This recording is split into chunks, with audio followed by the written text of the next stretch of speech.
नमस्कार, मी अंकुर वाढवे, academy of theatre आर्ट्सचे माजी विद्यार्थी आणि श्री छत्रपती शिवाजी मंडळ ट्रस्ट यांच्या संयुक्त विद्यमानाने रंगसंवाद पुष्प तिसरे हा कार्यक्रम आयोजित करण्यात येत आहे।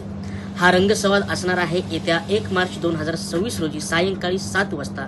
या कार्यक्रमाचे प्रमुख पाहुणे आहेत मराठी हिंदी नाटकाचे ख्यातनाम दिग्दर्शक तसेच academy of theatre arts Mumbai व national school of drama Delhi याचे माजी संचालक पद्मश्री वामन केंद्रे सर आणि मराठी रंगभूमीवर आघाडीचे ज्येष्ठ लेखक दिग्दर्शक व ललित कला केंद्र पुणे या संस्थेचे माजी संचालक पद्मश्री सतीश आळेकर सर।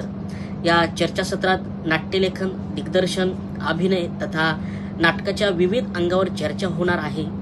पण त्याचबरोबर नाट्य प्रशिक्षण, अभिनय प्रशिक्षणाची गरज अशा अनेक प्रश्नांवरही चर्चा होणार आहे। माझी विनंती आहे की या दोन दिग्गजांमध्ये होणारा दुर्मिळ रंगसंवाद आपण चुकवू नये, तर नक्की आपण उपस्थित राहा 1 मार्च 2026 रोजी श्री छत्रपती शिवाजी रंगमंदिर दादर येथे सायंकाळी 7 वाजता। धन्यवाद।